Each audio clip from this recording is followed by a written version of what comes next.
Over the last 2 years, I've sent more than 75,000 LinkedIn DMs. I reached this crazy number because I had a LinkedIn DM agency where I had more than 50 LinkedIn accounts. I was connected to the LinkedIn accounts of my clients, and my job was to send DMs to try to book sales calls. So basically, I was paid to bring business and not likes. What's interesting is that for some clients, we were able to book like 15 sales calls per week, while for others, booking even one sales call was like a struggle. So in this video, I want to share with you my honest experience of someone who had an agency who tried to book sales call for clients using LinkedIn DMs. For that, I will cover 6 topics. And for that, I will take 2 real examples we had. It was basically our clients. And now let's go into my computer. I've just finished making this list, and basically it's an overview of the type of businesses we worked with when we had our agency. So we had a lot of agencies, for instance, SEO agency, cold email agency, email marketing, social ads, Pinterest, motion design, influence, and so on. We had some coaching businesses, for instance, public speaking and stress management. We had 2 SaaS for ads and an automation tool. We worked with some freelancers, mostly on ghostwriting space, and we had 1 enterprise client who was a cars manufacturer. If I just made this list, it's because I want to show you how important it is to be in a good niche. The niche is probably the most important part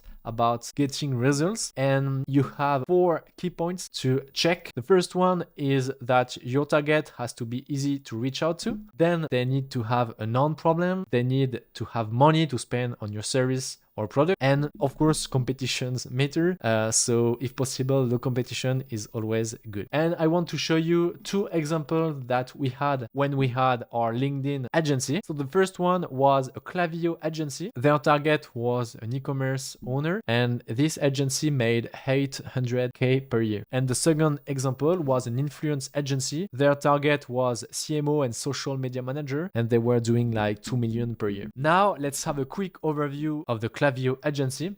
So easy to reach out. It's not that good because e-commerce owners are not active on LinkedIn and in social media in general. About the pain, it's very strong because an e-commerce owner need to have good ads. So they need to use Klaviyo to make sales basically. So it's very good. Now money is kind of okay because e-commerce brands have money, but the profit margins are not that good in that space, like 20%. And the competition is a real problem because I don't know why, but everybody targets e-com. So it's like a huge problem. So as you can see, we have 2 problems. They are not that easy to reach out, and the competition is really huge. So for these clients, we struggle to book like 1 or 2 sales calls a week. And trust me, we sent like good lead magnet, voice messages, and personalized DMs. But yeah, the niche is hard, so it's hard. Now let's have a look at the influence agency. So their target CMO and social media manager are easy to reach out to because they are active on LinkedIn. The pain is real.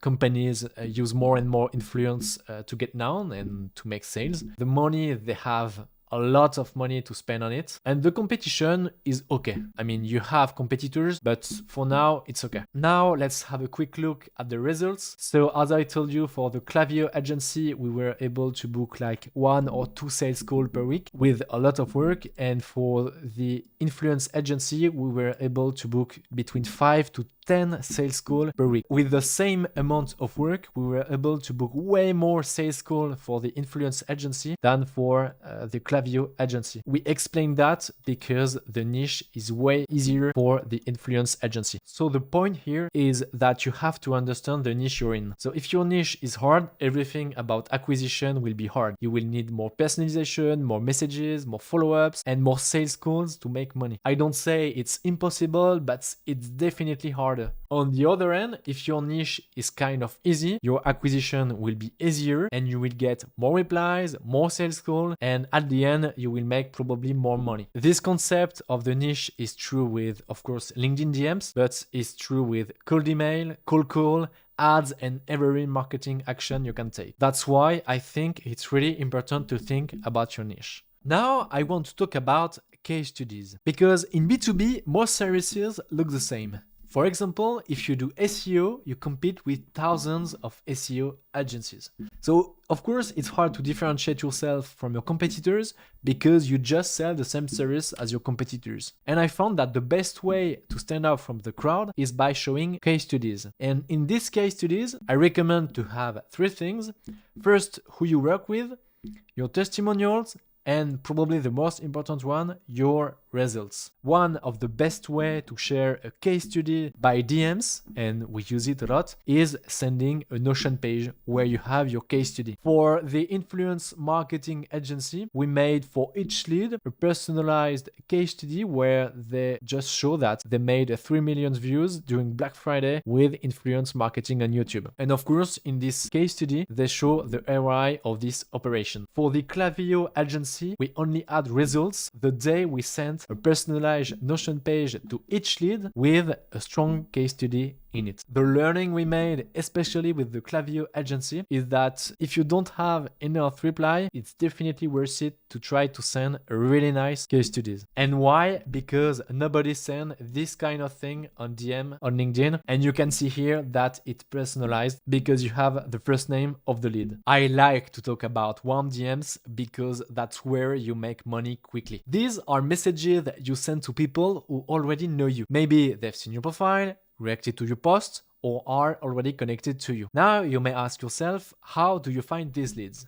So they are probably in your first degree connections, they are post commenters, post likers, and profile visitors. So of course you can find them on LinkedIn, but it takes time because you need to find them and then you need to filter every person so that you only have qualified leads for you. So you can do it manually, or you can try our tool Give Me Leads, who is a SaaS that gives you your best leads on LinkedIn. And you can check, of course, the link in the description. And we only give you people that are qualified leads for you. And at the end, you have this kind of list. When you have your list of leads, then you need to send them a message because you know that these people will have a good reply rate, so they will easily book sales call with you and your sales cycle will be faster compared to cold DMs. So just to give you an idea, when I had my agency, the first thing I did was to reach out to people in the first degree network of my clients. And my clients sometimes were surprised that I was able to book 3 to 5 sales calls in just 1 week after we started. And the secret was really simple. I was just reaching out to people who already know my clients. And most of my messages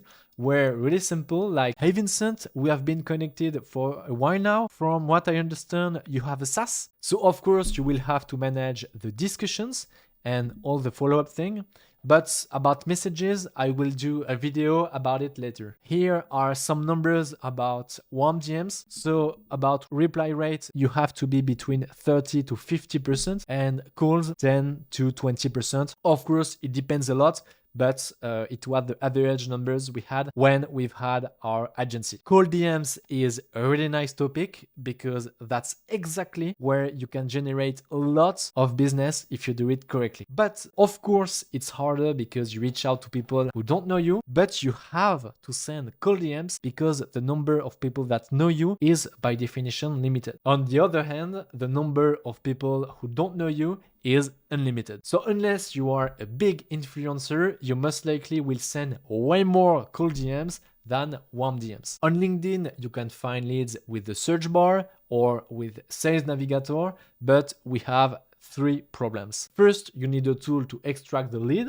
Second, you have to filter all the data to only get people in your target audience. And then third, you don't leverage people that show an interest in your niche. So for instance, if your competitors post on LinkedIn, you have people that react to their post, and some people that react to their post might be a good fit for you. Your competitors have a LinkedIn network, and you can check their leads in their network. And you have people that I call close to you. So it means people with whom you have a lot of mutual connections. So for instance, with my friend Aman, we have 62 other mutual connections. So meaning we have 74 mutual connection with Aman. So these kind of people are not as cold as people with whom I have 0 mutual connections. So to easily find these people, you can try Give Me Leads and you will get this kind of list. Once you have a list of leads, then you have to send DMs. And from what I saw, I recommend 2 things. First, if you have a strong offer, then you can pitch it directly. But if your sales cycle takes longer than weeks, then you can send a lead magnet, and a case study is really nice for that. Then you have to manage the discussion, follow-ups, calls, and here are some numbers. So for cold DMs, you need to have between 20 to 30% of response rate on LinkedIn, reply rate between 15 to 30%, and calls between 5 to 20%. Of course, it depends a lot of your niche, offer, and so on. So with our agency, it was the average result we had for our clients on cold DMs. Now let's talk about follow-ups. So when I started sending DMs, I thought I was annoying people with my follow-ups. So at the beginning, I tried to avoid sending follow-ups, but after a few months, I realized it was a big mistake. And one day, a friend told me, the more you send, the more you earn, but don't be an idiot. At this time, I understood that more follow-ups means more replies, more sales calls, more clients. The thing is, people are busy. So they probably saw your message in the train or in a meeting or even in the toilet. So they just forgot to reply. So that's why you need to remind them you exist and you expect an answer from them. The question I probably have the most about follow-ups is how many follow-ups should I send? And it's a good question because you want to be in the mind of your leads, but you don't want to bother them. You don't want to be like these people who spam the world with boring messages.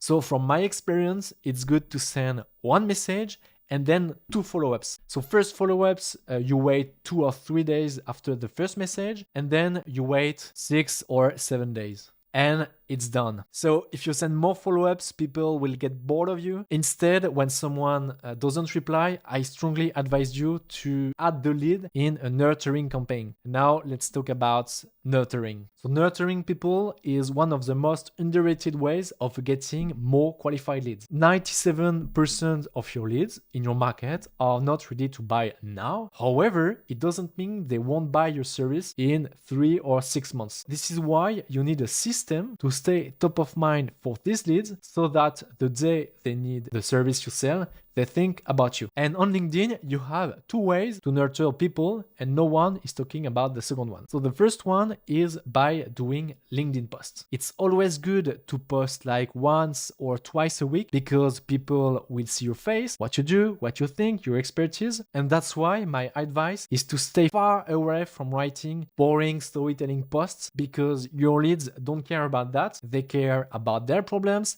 and if you can help them solve their problems. The second way to nurture people, and nobody talks about it, is by sending DMs.